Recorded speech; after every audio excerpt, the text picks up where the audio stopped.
I served 2 United States senators as a press secretary. I was a press aide to Bobby Kennedy. Media has been a very, very huge part of my life. I've been privileged to know the greatest journalists of our time, not a few of whom, by the way, have been City Club guests. But in the world of journalism today, our guest, the author of Endgame with General Bernard Trainor, has a special place and standing. He is viewed by his colleagues as one of the foremost experts in United States military affair matters and holds that title with the New York Times. And when he called me long ago and said he was traveling with Secretary of State Kerry, and it was going to be a long trip, and he would be tired, and he would need a place to come and stay. So I called Hal and said, "Do you have a place?" And he said, "Yes, we do." So here we are. Welcome, please, the great Michael Gordon.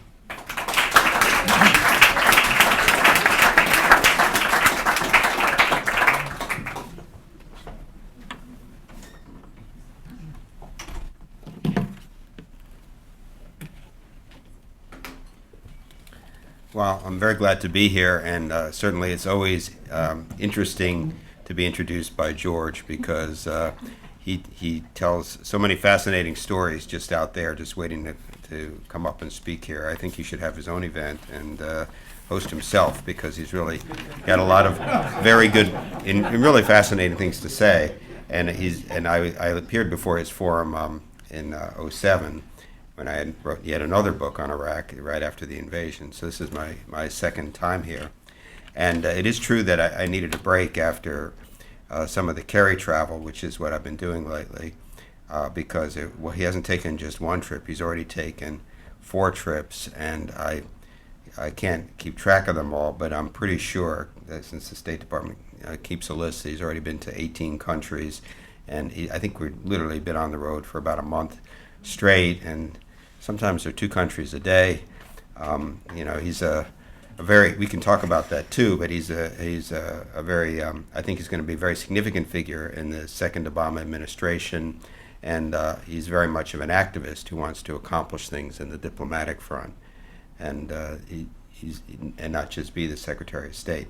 But what I thought I would do is talk for about 20 or 25 minutes or so, and then open it up for questions, because my experience is that, people like yourself who follow events have a lot of interesting questions to ask and maybe some views of your own on some of these matters, and that I think the event will work best if it's more of an exchange and not just a lecture. And then, what I wanted to do was talk a bit about the focus of Kerry's focus these days is the Middle East. Yes, we've been to South Korea and China and Japan, but his primary focus really is the Middle East. And despite the talk about a pivot to Asia, which you've heard from Washington, the primary reason of concern for American policy, certainly over the next year or two, has to be the Middle East, because of Iran, because of Syria, because a little bit of Iraq, and just the stakes there. When I started out to write all these books, of course, the focus was Iraq, and I covered the first war with Iraq in 1991, and wrote about that with General Trainor. But when I saw there was going to be a second war with Iraq in 2003, I positioned myself to write about that conflict as well. And I think in the United States now, there's a tendency to, I've observed, to try to forget about the Iraq War, put it in the rearview mirror, not focus on what that was all about. And I think that's a big mistake, because I think in the war, basically an 8-year conflict, 4,500 American troops killed in action, tens of thousands wounded, many Iraqis wounded primarily at the hands of other Iraqis, killed and wounded. I think it's a mistake not to focus on what some of the lessons of the Iraq War are, and it's still an unfolding story. And I think also when people try to think about the lessons of Iraq, I think what's happening now in the United States and in the American government is I think while there were many problems in Iraq, I think some people have learned the wrong lessons from the Iraq conflict, and that overcorrected in terms of American policy. But first, a little bit on the Iraq conflict. When I set out to do this book, and I'm not trying to sell books, but I'm just trying to explain what I've been doing with my time. What happens in journalism is very often, even in a paper like the New York Times, which is almost the ivory tower of journalism, is we focus very much on the daily story, what's happening that day. I think strategic thinking in the world of journalism is like what might happen next week. But we don't really look beyond as to where trends are going. Rarely do we look back about what's happened 2 or 3 years ago. In fact, in journalism, the worst thing that can be said about sometimes you propose an article and I say, well, isn't that historical? And you go, well, So, but when you write a book, you're your own boss, and you can have 800 pages on a war in Iraq and get into all the minutia. And what I was trying to do in this book, and was really lay down as much of the history as I could.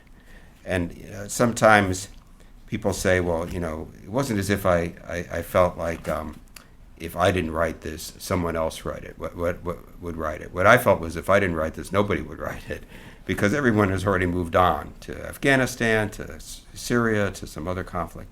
And here I was still focused on Iraq. So I spent 3 years sort of putting this together and had a lot of access to documents and try to basically reconstruct the story from really pretty much the invasion on, which I participated in, through the end of the withdrawal of American forces and really what's happened in Iraq since. And I was just last there just maybe a month ago. And I sort of broke the war into 3 phases, which was the initial invasion and then a whole concatenation of mistakes based on a failure to understand Iraqi society, a failure to adequately prepare, or a lot of wishful thinking about what might happen after we got there, descent into sectarian violence, which was sort of the first phase, and really missed opportunities to correct the strategy that were not by the most senior members of the American military command. And then a second phase of the war, I was really what is sort of popularly known as the surge and its aftermath, which was the campaign that was prosecuted by General Petraeus, and in 2007, 2008, when the 5 additional American brigades were sent there. It was a very controversial decision, and I argue a necessary one. And then the third part of the book really deals with what's happened in Iraq since then, including Obama administration policy, which surprisingly is not really well known, because people know that President Obama took the troops out of Iraq, basically fulfilling the status of forces agreement that Bush had negotiated. But what they don't realize is there was a lot more to American policy than that. There were a lot of efforts during the Obama administration to craft, really do political engineering in Iraq and to try to design a more stable Iraqi government with some different figures that are in it now. And those efforts didn't really work out. So I try to explain really what was happening behind the scene during the Obama administration, what they were trying to do in their policy, actually trying to do, how it came out, and where Iraq is going from here. And looking back on it, I think if you want to look at the lessons of the Iraq conflict, I think the fundamental mistake that was made by the Bush administration early on, and which took them a long time to correct, is the assumption that you could have a regime change without nation building, that you basically could take apart a government without having a real plan for filling the strategic vacuum that you're about to create. And some people, I saw a lot of this from the inside, and some people say, well, they didn't have a plan. They did have a plan. It was a plan that pretty much assumed that we could have invade Iraq, take down Saddam Hussein, hand over the remnants of the government to Iraqi opposition, and things would sort of pick up from there.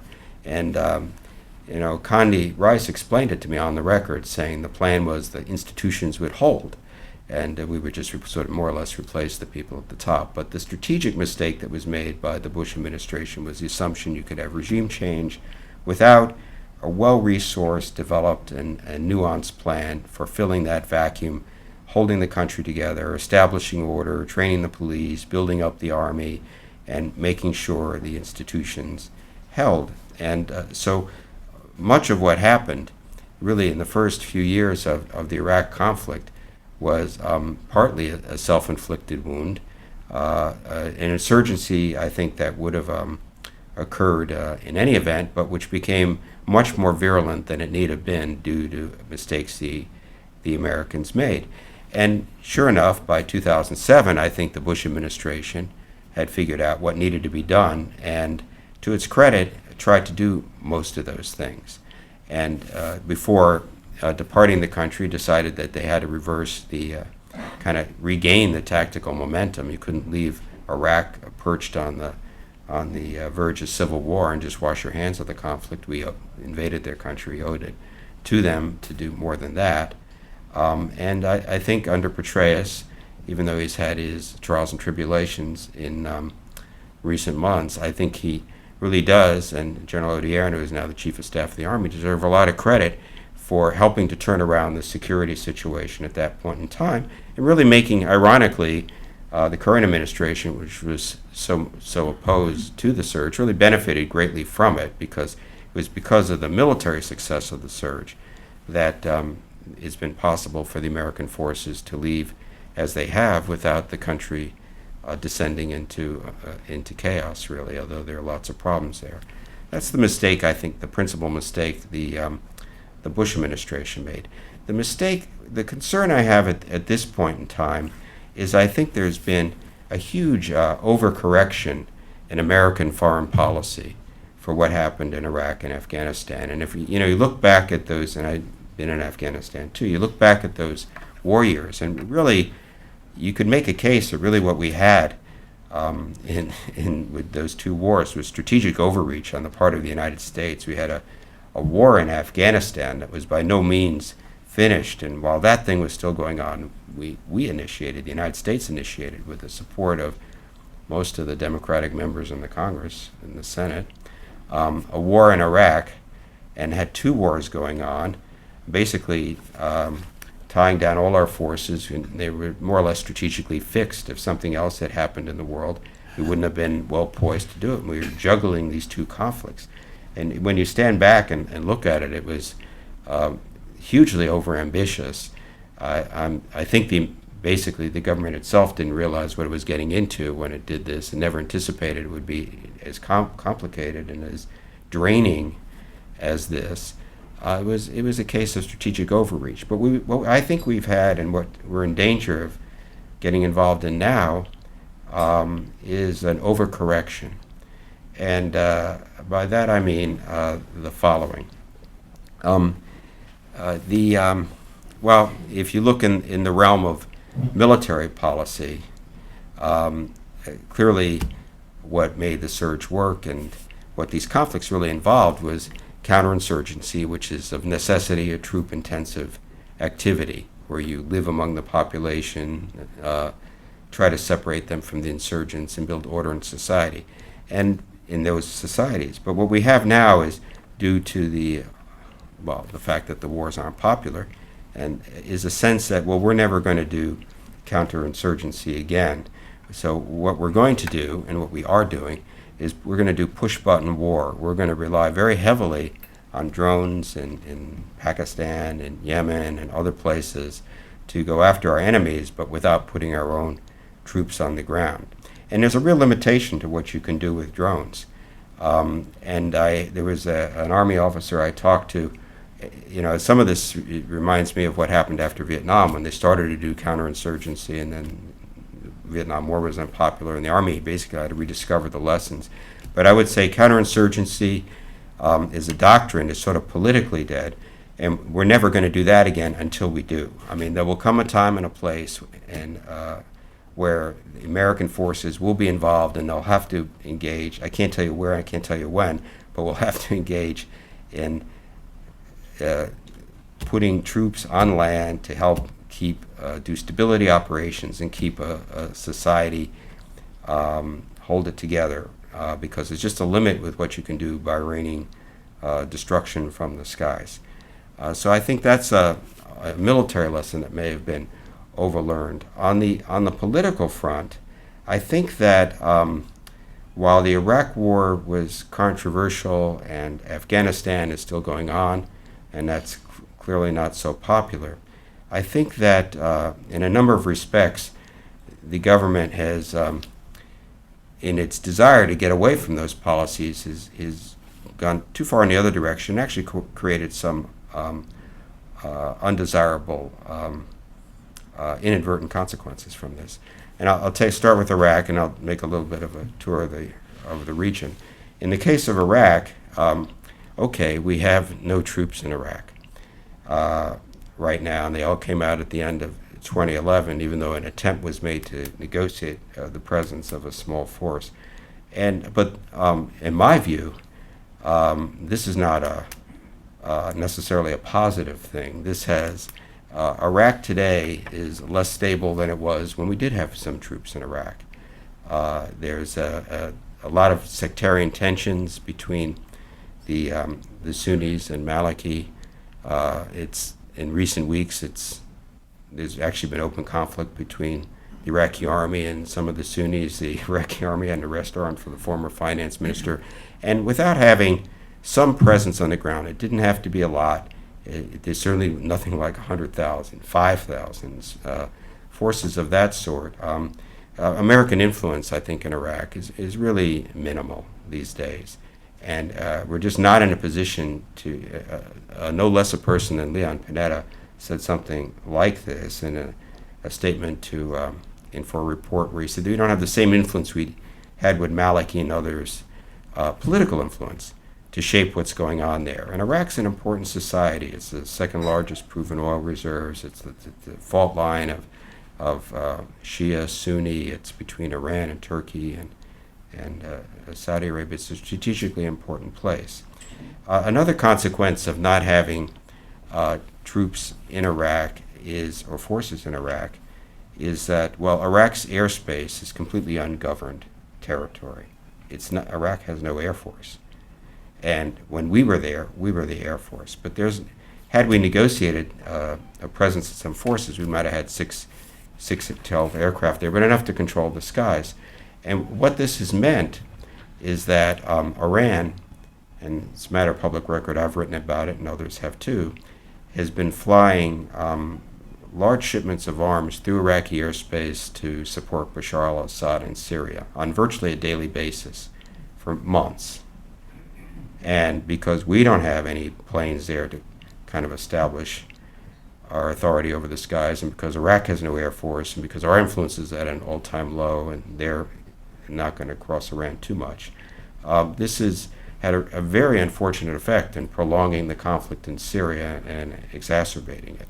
It's an inadvertent consequence to having no American forces in Iraq. And another one, which I'm sure you've read about, is when American forces were in Iraq, even a small number of forces, 1,000, 2,000, or just if we had special operations forces there, they worked very closely with the Iraqi special operations forces.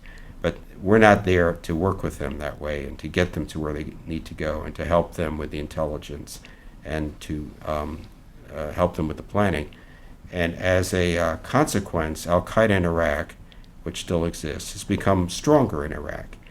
It's not strong enough to topple the Iraqi government, but what it has become is it's become a factor in Syria.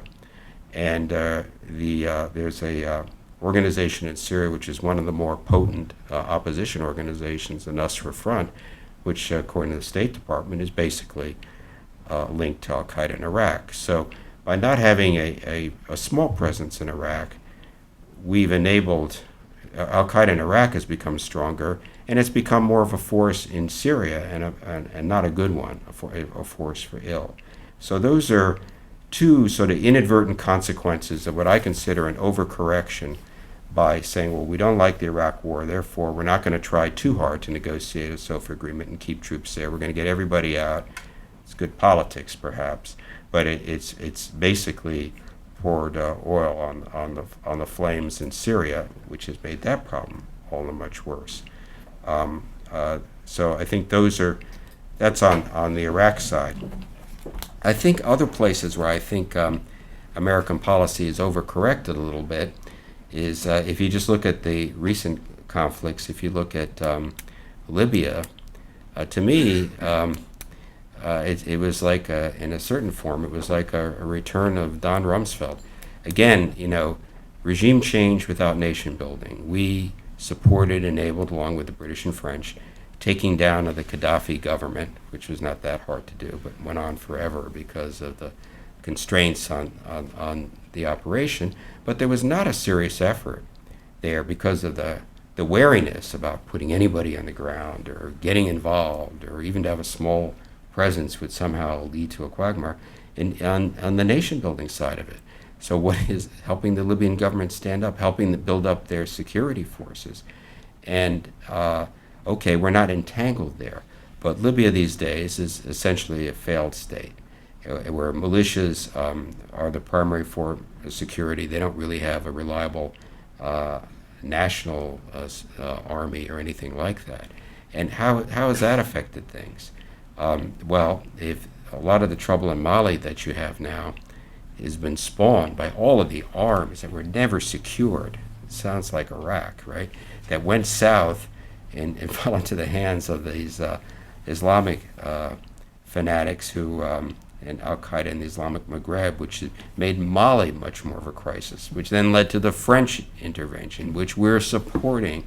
And so that's an inadvertent consequence of our policy in Libya, but it also reflects the fact that the hesitancy to get involved in any place after Iraq or Afghanistan, even if it's just training or a small presence on the ground, I think made the situation in Libya all the more challenging, then led to second-order effects in Mali and the establishment of a terrorist enclave in northern Mali. And lastly, an example that I've very much on my mind, because I was recently in Istanbul with John Kerry, and one of the 18 countries he's visited, I think that he's visited that one 3 times, is to meet with the Syrian opposition, is I think American policy towards Syria has also been, strangely in a sense, influenced by the experience in Iraq, in the sense that there was such a hesitancy to get involved in any way that the Americans have essentially been on the sidelines. It's slowly beginning to change. No one wants the United States to send troops to Syria or do anything like in Iraq. In fact, the Syrian opposition is not asking for that and never has. But by staying disengaged from what is essentially a part civil war, part rebellion, the more radical elements of the opposition Nusra Front, have become much stronger and a real threat. And it's, in a sense, it was an overabundance of caution on the part of the United States not to get engaged, having felt it had a bad experience in Iraq. But sometimes staying on the sidelines and not acting can lead to a very bad outcome.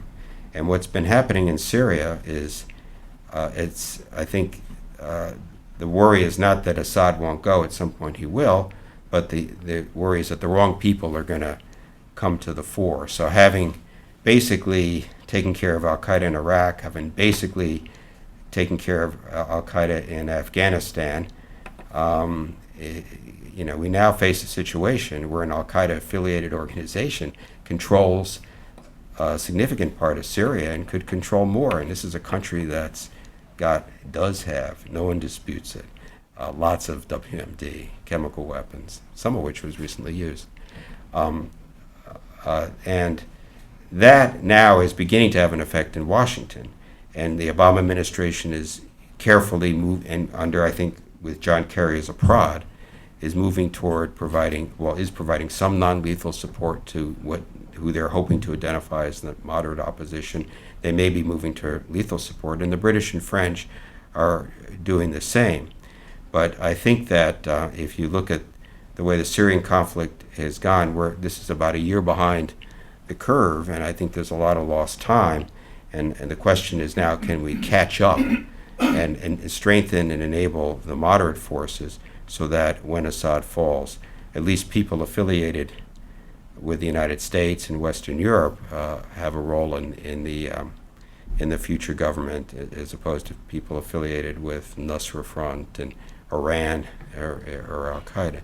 So I think these are cases where it's an overcorrection. Policy's gone from being strategic overreach, 2 wars simultaneously, nation building in 2 very forbidding and challenging locations, to being one of stand back, try to stay out of it as much as possible. When you do have to get engaged, just try to drone your way through it, which is one way to take care of enemies, but not a way to build stability, and hope for the best. And I think the pendulum has swung from one extreme to the other extreme, and I think it's now, moving back toward the middle. And I think so the 2 lessons, I think, the lesson of the Iraq conflict and the way I think it's affected American foreign policy in a broader sense is, I think the Bush experience is a cautionary lesson that if you really want to overthrow a government, you better think long and hard about everything you're getting into.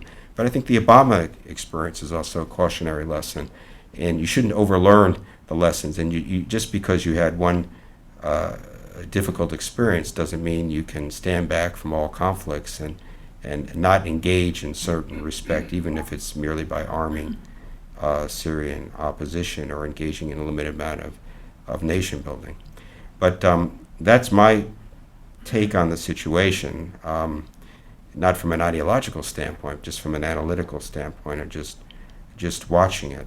But what I'd like to do at this point is just open it up for whatever questions anybody here wants to ask about Iraq, the region, New York Times, journalism, anything really that's on your mind. I kind of feel you probably have some thoughts of your own. Could you describe who Richard Clarke is and the role he had in government, and do you think that we would have ended up in a different place if he had had more of an active voice? You mean the former National Security Council figure? No, I don't think so. I mean, he was on the National Security Council. I mean, I'm not that close to him. He was a State Department official. He was on the National Security Council staff. He was working cyber warfare. But the experience he recounts is that right in the early days after 9/11, I think that's what you're referring to, he thought that the Bush White House was far too quick to draw a false linkage between 9/11 and Iraq. Really, more where I was coming from is, as I understand it, and you certainly would have a better perspective, is he truly understood the region relative to the administration at that time, the Bush administration. And my assumption would be that he would be more cautious and thoughtful about how to go into Iraq, when and how, than ultimately what happened. But he was quickly discarded. Well, I mean, there were no shortage of people in the government at that time. There was a famous memo that was written by Ryan Crocker, who later became our ambassador in Iraq and Pakistan and Afghanistan. When he was in the State Department, some of his subordinates some of whom are still in the government, wrote a memo called The Perfect Storm, where they basically pointed to a lot of the, it wasn't very hard to figure out. I mean, sectarian problems and things that could go awry that could make Iraq very difficult to manage. But in the Bush administration, at that time, it wasn't a shortage of experts who were warning about that. It was a view in the White House that they knew better, basically, and that in fact they were dismissive of people like that because they were the State Department Middle East guys who didn't favor this kind of action. Therefore, their analysis couldn't be trusted. So it wasn't as if there weren't people there saying those things. The problem was there weren't people at the top who were receptive to that message. Yeah. In view of the fact that most or all of the Korean, Vietnam wars, Iraq, Iran, and Afghanistan have not been beneficial to the United States, and are you now advocating to go into Syria too?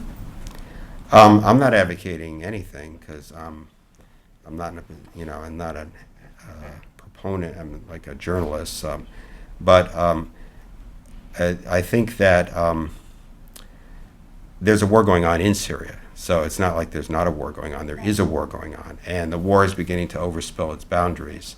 And there's been cross-border incidents in Turkey and Jordan, and the number of refugees who have crossed into Jordan and Lebanon and Turkey is astronomical, and the number of displaced people is astronomical, and the growing ill will of the Syrian people toward the United States is a concern. And I think the debate is not about the Americans going in. The debate is whether the Americans should arm members of the Syrian opposition, and they would do the fighting. That's my second question. Yeah. Where do all the arms come from? Who is the profit maker in all of the global incidents of war, one after another? And now you say they're going from Iran to Syria, and they're going from Libya to Mali. Who delivers them? Well, I mean, Syria is becoming a little bit of a proxy war, and Syria is Iran's closest and perhaps Arab allies. So they're trying to prop up the Assad government any which way they can. And by the way, so are the Russians. The Russians are also providing military support. No, they're sending their own arms. So the Russians and the Iranians are trying to preserve the Assad government because they have equities there. On the other side is the largely Sunni opposition, and they're getting arms from Gulf states, Saudis, Qataris.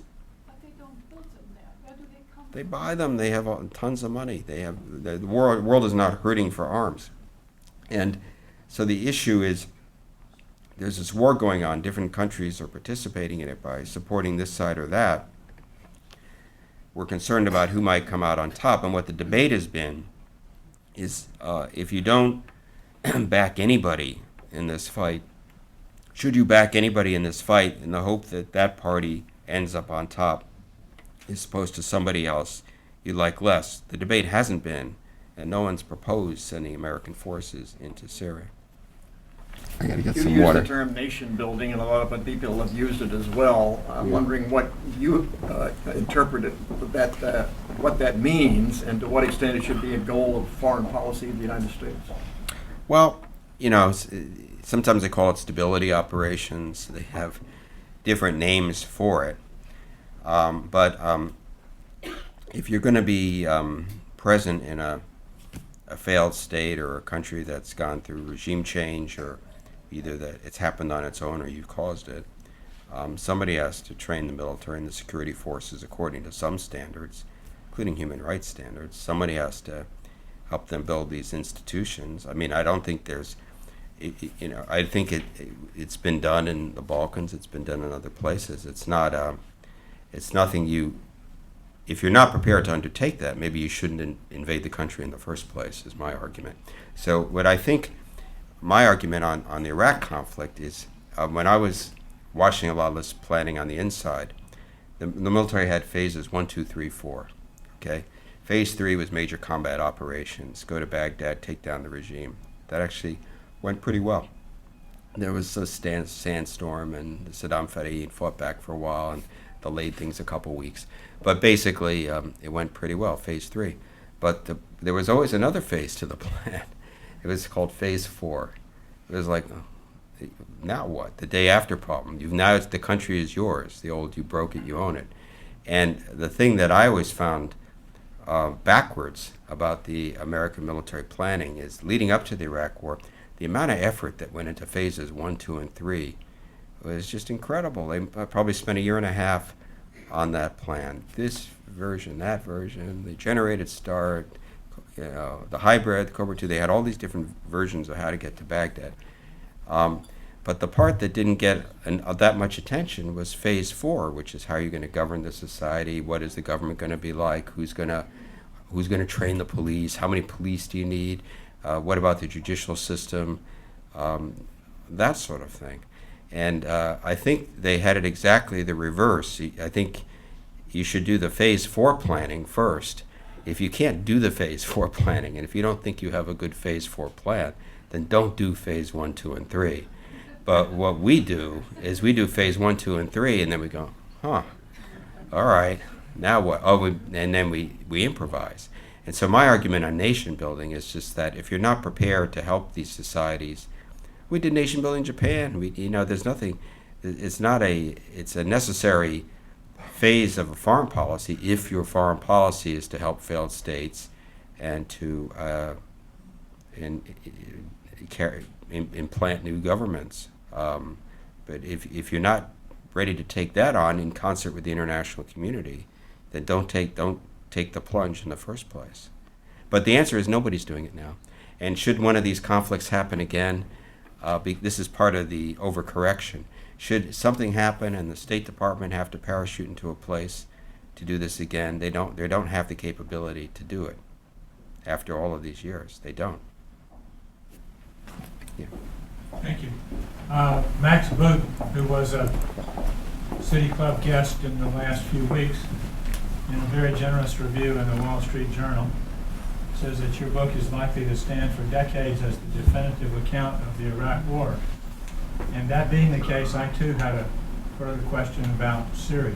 Mm-hmm. I wonder, since I assume that means that on the spectrum that you're a bit more hawkish than some of the people who have information about this, and so I'd like very much to know if you think a no-fly zone or arming the rebels or one of those other forms of intervention is the right fit for Syria next.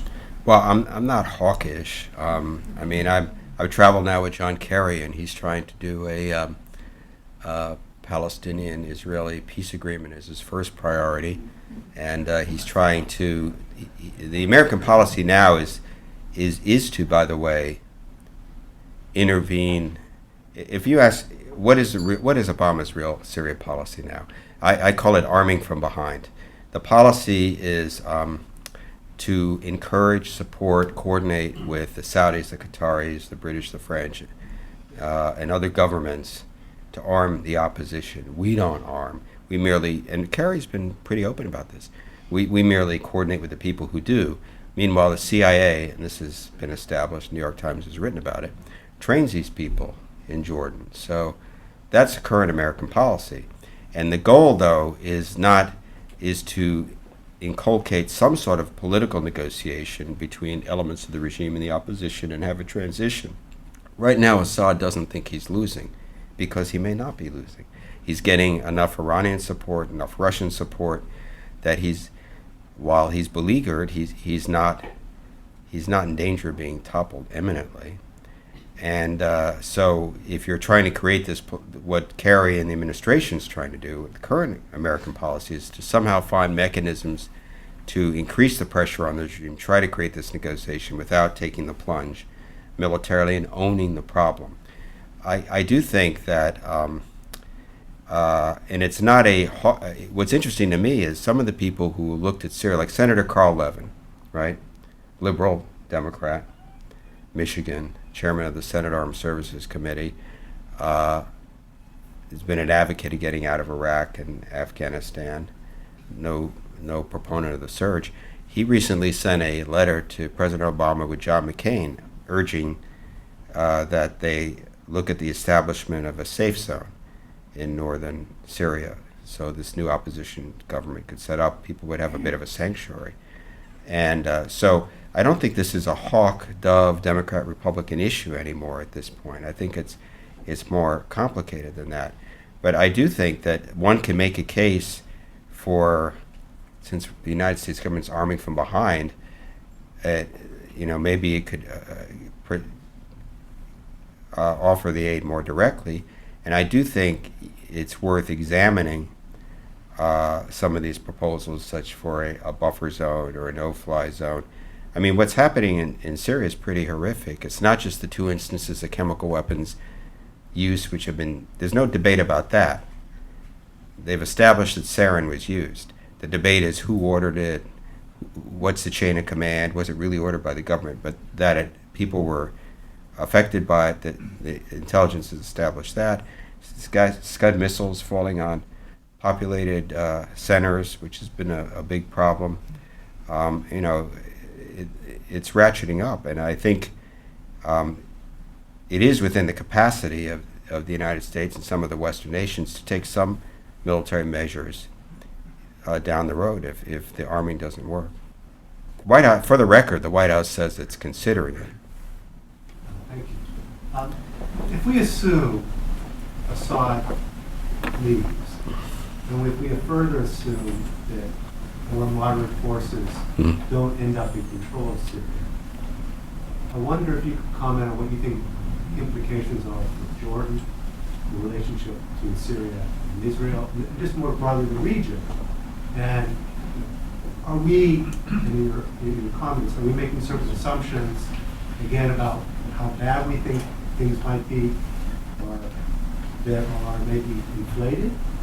Or do you think that the concerns that McCain and others have identified are more realistic in terms of Well, I mean, severity of the risk?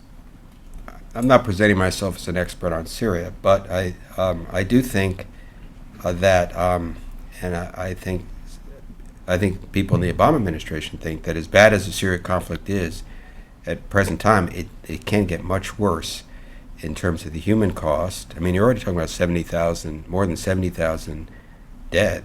I was in Istanbul with Kerry, and he was meeting with the then leader of the Syrian opposition, who's since resigned for the 3rd or 4th time, Moaz al-Khatib, and he offered his condolences for what happened in Boston, right? But that's probably, what happened in Boston's a good day in Syria. If you have more than 70,000 dead in a civil war. But, if there is a danger of the most radical elements in Islamic, among the Islamic fighters, of establishing a beachhead in parts of Syria, I think that in a country that's rife with stocks of chemical weapons, I think that's a big worry. And I think there's a very strong possibility the country could just completely fracture along sectarian lines and stop. Some people think it's already too late to change it, that it could become sort of balkanized with an Alawite part, enclave, and a Sunni part, and this and that. And then Israel's concern is they're not urging the Americans to get involved. Israel's concern is, and it's a serious concern, and they've already had to act on it, is that some of these advanced weapons in Syria are going to make their way to Hezbollah in Lebanon. That's what prompted the Israeli airstrike against Russian-supplied SA-17 surface-to-air missiles, because they were concerned they might be moving to become weapons in Hezbollah's arsenal. And stuff is moving to Lebanon. No one's not quite sure what, but that's what Israel's red line is. So I think the White House is concerned. The question is what to do about it. And I do think, I don't think the policy of just watching it unfold is likely to produce a better outcome. So you don't think the danger is being overestimated? No, I don't. I mean, I don't think that the danger is being overestimated. I think it's a huge problem. Gentleman had a question. Back to Iraq and Phase 4. Mhm. Do you think it would have made any sense to chop the country up into 3 or 4 or 5 different states, kind of Yugoslavia style, and give everybody a piece of the pie? And second thing, what has become of Iraq's oil? You mentioned these large reserves, and I remember back in the day it was this was a blood for oil conflict. Has that oil become tapped into, and is anybody getting it?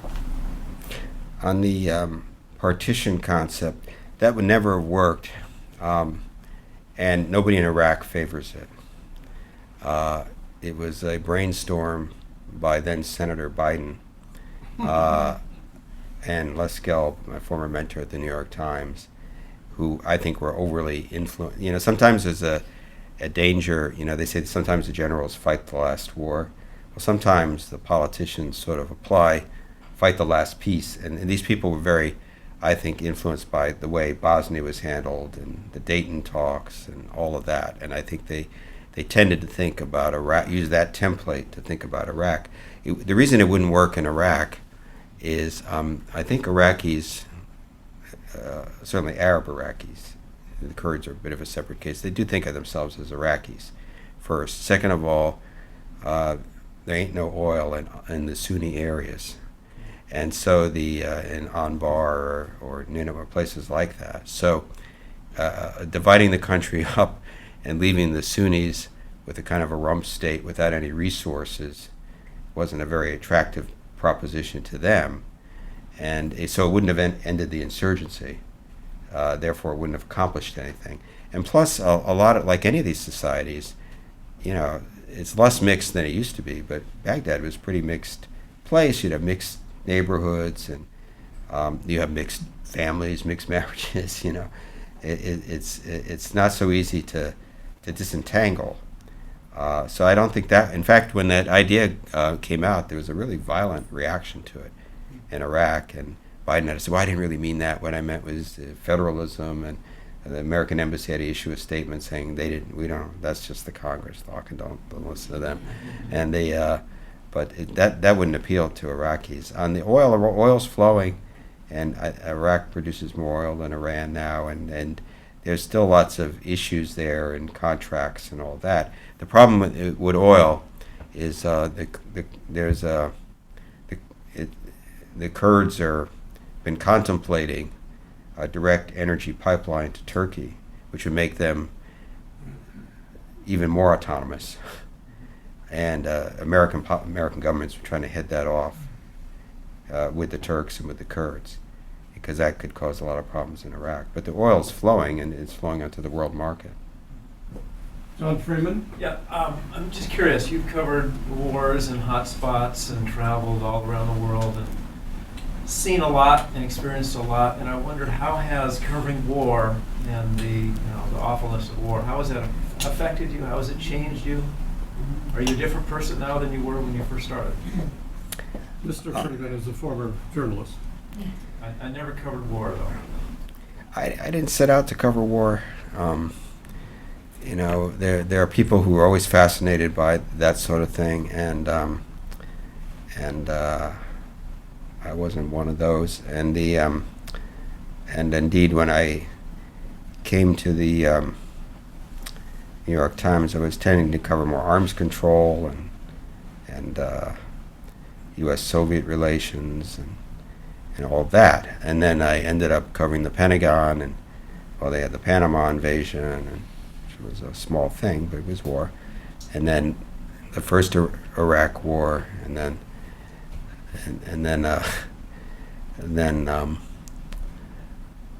Balkan conflicts, the Kosovo, and some of the related stuff in Macedonia, where I was on 9/11. And then I was trying to get away from war a little bit. I went to Moscow for 4 years to figure, well, there's got to be more to life than war, and other things to cover. But then they had the Second Chechen War, and I got very much. I spent some quality time there, including on Millennium New Year's Eve, which was a very funny experience. There was if I may be allowed an aside, a lot of people were worried about Y2K. Do you remember that? and how there were all sorts of things. The American embassy in Moscow went into a panic and evacuated most of the dependents and ruined a perfectly good swimming pool by filling it full of drinking water, because they thought that society was going to ground to a halt. They had a view that Russia was more automated than it was. But anyway, one of the measures that was taken at the time was because they were concerned maybe missiles will fly. There will be a computer glitch, so an SS-18 missile come flying in the United States. They put Russian military personnel in NORAD, and we were trying to get the same rights, and Russia never did. And they were going to, in case a missile went flying, wouldn't anything we could do about it, but at least we could say, whoops, look what's happened. But anyway, they had them up, and sure enough, they saw the Defense Support Program satellites saw the plumes of missile firings. I remember I was in Chechnya getting a sat phone call from the New York Times. And, is that a Y2K glitch? And I said, no, they're trying to kill people here. So Russians were firing missiles into their own country, into populated areas. I did that war, and I thought Chechnya was the worst place possible until I got to Iraq. And then Iraq and Afghanistan and all that. But but now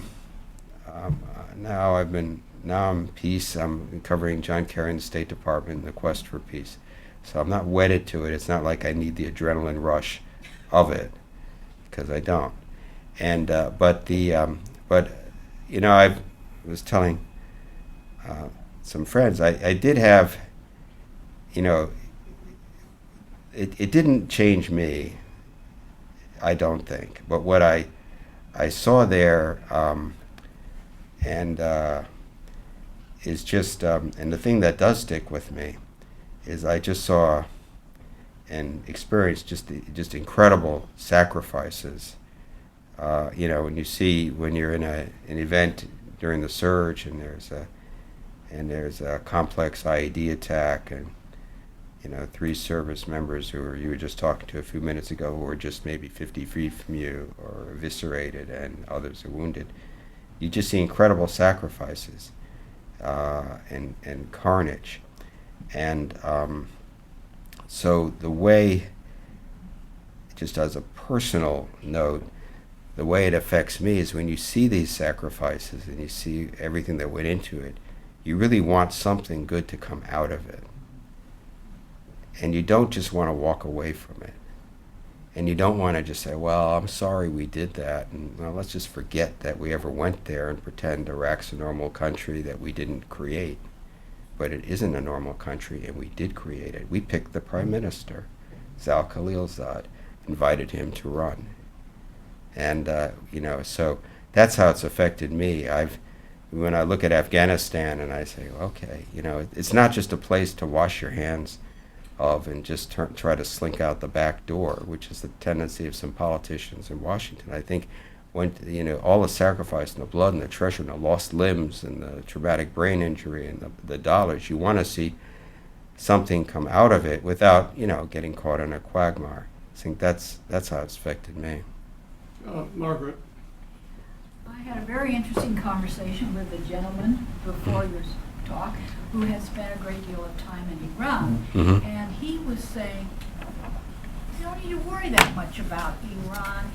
They're pumping this oil because they have to keep the rigs going, and they're sitting in ships, and they can't do anything with them, and they can't move their money, and the population is going crazy, and inflation. They will implode.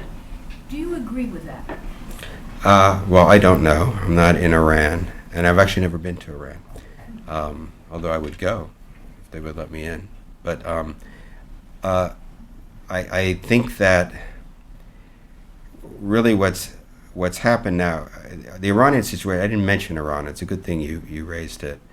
Probably Syria, as horrible as it is, and while there's a call for American action, if there's American action, it's going to be limited. We're not going to send troops to Syria. We might back some opposition members. Perhaps if things, I can imagine down the road a scenario where there's a limited use of American air power. It's not going to, involve a permanent presence in Syria. but Iran is the one place where the United States could be at war, because it's the policy of President Obama to prevent Iran from acquiring a nuclear device. And they have a nuclear weapons program, and they're developing a nuclear weapons capability. And while they don't have a device, they have a capability. And so far the sanctions have taken a toll on the society, but they haven't slowed the program. And now Iran's involved in their own election cycle, and what's the drama that's beginning to unfold over the next, I'd say, couple of years is, well, are the Iranians going to modulate the pace of their program so that they don't cross too much of an American red line? Or it's really a pink line, but it's so far there's no flexibility in their negotiating position. There have been talks in Kazakhstan, nothing. In fact, after the last talks, the American State Department said, "Oh, we had a very good exchange. We didn't make any progress, but the mere fact that they talked to us is hopeful." But then they went back and announced there were some yellow cake mines are opening up, and I asked one of the Americans involved in it, so in this great exchange you had with the Iranians, did they even mention they were about to do this? The answer was no. So there's no flexibility. If you looked at the talks, there's no reason for hope. But the strategy is, by continuing to apply these sanctions and maybe trying to impose even stiffer ones, you can rock them to the point where they do begin to negotiate more seriously. And I don't think Iran will ever give up its nuclear weapons capability, but they might pause their quest for a nuclear weapon, and they'd be left with, enriched uranium, centrifuges, nuclear design work, but not a weapon. And that's probably the best one can hope for. What to further complicate this is not an American decision alone. The Israelis have their own decision to make, which is a harder decision for a variety of reasons. They don't have military capability we have, but they also have more at stake. And they have a different red line, perhaps, or maybe not. And so that's a wild card. And now back to Iraq a little bit. When the United States pulled all of its forces out of Iraq, one of the inadvertent consequences is nobody controls Iraqi airspace. So we have inadvertently opened up the air corridor for the Israeli attack on the Iranian nuclear installations, if it ever happens, because I find it very unlikely that Israel would ever have gone through American-controlled airspace, because that's crossing that's a political threshold. I just don't think they do that. But no one controls this airspace. So yes, Iran can use it to go to Syria, and if Israel so decided, it's got a clear shot at Iran. And so sometimes that's a second-order inadvertent effect of overcompensating in Iraq and just getting all the forces out without looking at some of the strategic consequences of that. We're going to do two more. Mr. Baca and the gentleman here. Thank you. As a journalist and working for the Times for the many years you have, what are your reflections on the role of the press, both within being embedded, for example, and what lessons should we take away from that experience? Was the public well served? Yeah, but you mean being with the military? I mean,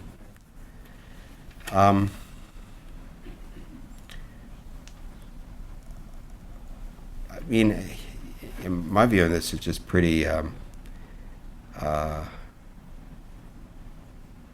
pragmatic. I mean, if let's say you cover the White House, right?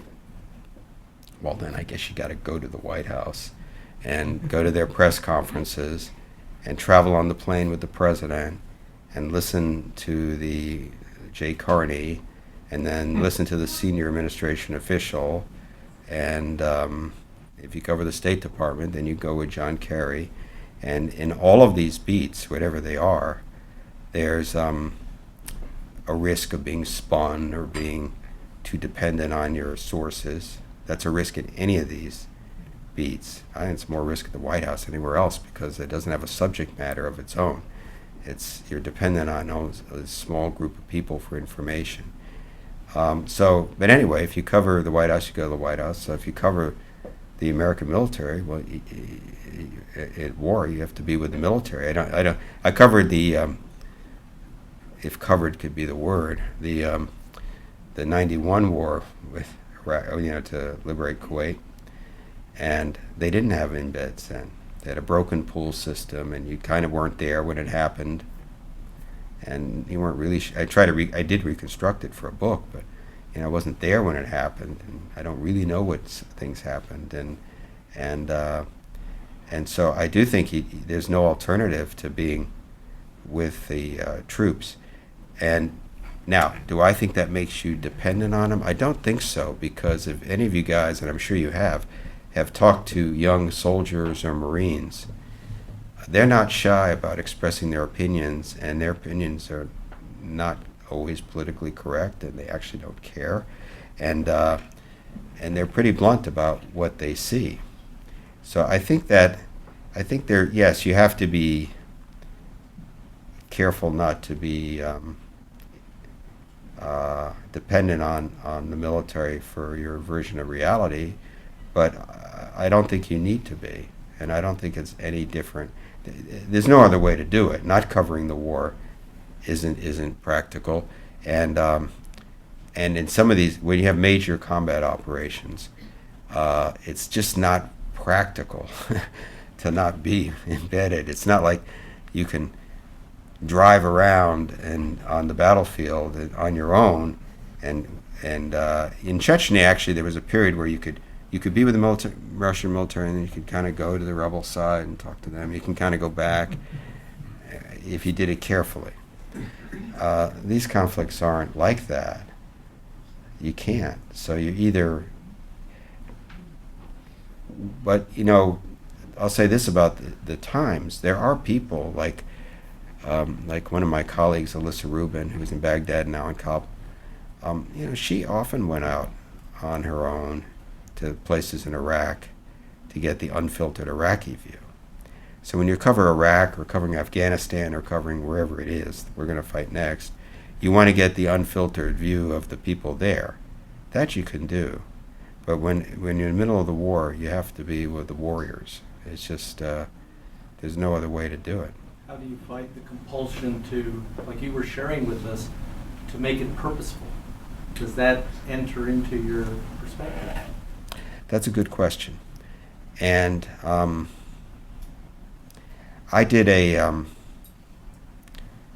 it's a good question. And I could probably give you examples from other publications. And remember, there's a horrible incident at a checkpoint in Iraq where you can see how these things happen, but it doesn't make it any better. Families coming towards an American checkpoint at a high rate of speed. The soldiers are nervous. Suicide bombers come at them. They don't know what this is. Maybe they have, they flash their lights, or they have ways of saying, slow down. But the people on the other side, having been on the other side of that and accidentally and inadvertently been challenged by a checkpoint and not realizing it, I can say you don't always understand that. And anyway, it was largely a family got wiped out, which happens in Iraq, and probably more than it should have. And I remember there was a Washington Post reporter was there on the scene. He was embedded. He wrote the whole thing up as to what happened. I had an experience in a town called Heat, which was an Anbar, which was a pretty bad place at the time. It was in '06. And the insurgency was at its worst, and you couldn't go you couldn't go 100 feet without, worrying about IEDs or this or that, and they would try to do route clearance, as it was called, every few hours. And but anyway, so it was a group of soldiers who were completely down on the war. They said this war is lost. They just lost one of their friends, who was 19, from Baltimore. and he got hit in his femoral artery, and they couldn't stop it. And they talked rather bluntly about this war's lost. It serves no purpose. Why are we here? It's pre-surge. We didn't have enough troops to do anything anyway. We're just riding around, getting blown up, that kind of thing. And then there was a civil affairs guy from Marines from Detroit. I think he was like a financial planner in his real life. He was a reservist. And he was meeting with the townspeople and saying, and his basic take is, look, I'm going to do my job. This is my job. I don't know if it's going to work or not. Maybe it won't. People don't want us here, but this is my job. I'm going to do it. And then there was the commander who was, this is the way we do counterinsurgency, and we have to be patient. And so the way I handled that was I just took these three different perspectives and laid them out, and didn't say who I thought was right or who I thought was wrong. They were sort of all right in their own way, and it's laid it out as I remember we had the weekend review section then for that, and that's how I handled it. And afterwards, the soldiers who had complained, I heard there was actually an attempt to. It stopped, but there was an attempt to court-martial them or punish them, one of them in some way. And because his father called me, and he had to maybe get a lawyer, but it was dropped because I said, well, if this is really going to happen, you tell me, and I'll write a whole nother article about that. But I think there are ways of doing it. I think you just have to try to maintain your credibility. And I think if you read the journalism coming out of Afghanistan now, I don't think it's cheerleading or anything of it. I think it's probably skeptical and if not negative. Last question. You have followed all these things that you've described. And a question I think that still lingers in a lot of our minds, going back to phase one of the Bush-Iraq war. What, at this point, and looking at all the things that you have seen and heard, do you think was our principal motive? It was the principal motivation of the Bush administration in initiating that conflict? Well, I'll give you what I think. You probably won't be a satisfying answer for you, since I don't think there was a conspiracy. I just think there was a series of judgments and misjudgments. But I think, first off, when President Clinton left office, he had a meeting with the incoming President Bush. And this is in my previous book, and it's also in some of Woodward's stuff. And kind of Bill Clinton listed his kind of strategic concerns. And sort of at the top of them was, you have to get a Middle East peace, Al-Qaeda, North Korea. This is pre 9/11, but they had done the attacks in American embassies in Africa. And Iraq was at the bottom, even though Bill Clinton had authorized a 4-day bombing campaign against Iraq based on information we now know to be false, that Iraq was pursuing WMD. So there was a democratic war against Iraq based on bad intelligence, except it was an air war. It lasted for 4 days, probably killed a few thousand people. It wasn't an invasion, and later the Republican one. But then Bush's priorities, this was the returning Bush administration, was a new president, but a lot of the people, Cheney and others, were people from the previous administration. When they left office, they just had this war with Iraq over Kuwait, and so their top of the concerns was what to do about Iraq. And I think there was a real issue there, which was the sanctions regime was fraying, and a lot of the European nations were not supporting Colin Powell's quest for smart sanctions, and nor the Russians. But the sanctions were fraying, and there was a concern that Saddam would somehow, some way, begin to get out of the sanctions regime and rebuild his WMD. So I think that was a worry, and that was a big concern for the Bush administration. So I do think that what they thought was, Saddam is going to get out of this box he's in. He's going to rebuild his WMD, and then we didn't have any useful intelligence about what was happening inside Iraq. And it was the case that the CIA and other members, and I've talked to these people, really did think Saddam was pursuing WMD, and they thought so at the end of the Clinton administration, and they thought so during the Bush administration. And they didn't know. They were dependent on UN inspectors who were no longer going in there quite that way. So I think, I think the thinking of the Bush administration was, well, this is unfinished business. The UN sanctions are fraying. He's messing around with WMD. We don't know what he's got, but we don't want to wait and find out. And a lesson from the first war, people forget that when Kuwait was liberated or freed or returned to the emir, and the UN inspectors went into Iraq, they discovered that Iraq had a nuclear weapons program that was more advanced than American intelligence had thought. That was in '91. And what I think Dick Cheney and people like that thought was, the last time we got in there, they were doing more than we thought. Now we don't really know what they're doing, and we're not going to wait to find out. So I think that was part of their calculation. And I also think they thought that if we were successful, I'm not defending this argument, I'm not saying it was valid, but I'm saying what I think their motivations were. I think they thought that it would have an effect on Iran, which it did temporarily. They paused it in other countries in the region, have a deterrent effect, like, hey, watch out, And Libya? It did have an effect on Libya, actually. It didn't do much for Iran for too long. But I think a big assumption they made, which turned out to be completely wrong, and was that it would be easier than it was. And so, yes, you can list a lot of reasons. It's a cost-benefit analysis. Is the cost so high that, yes, it has these potential strategic benefits, but the cost is that high? I'm sure that if you had told them at the beginning, well, we're going to be tied down in a war that's going to go through the last days of your presidency and kill thousands of Americans and cost trillions of dollars, and the result's going to be uncertain until the final year that you're in office, I doubt they would have taken that gamble. And the reason, ironically, I think they got it wrong is they had done Afghanistan. They thought they'd done Afghanistan. And they had toppled the Taliban, and they hadn't done any nation building. And they had handed off, to nobody really.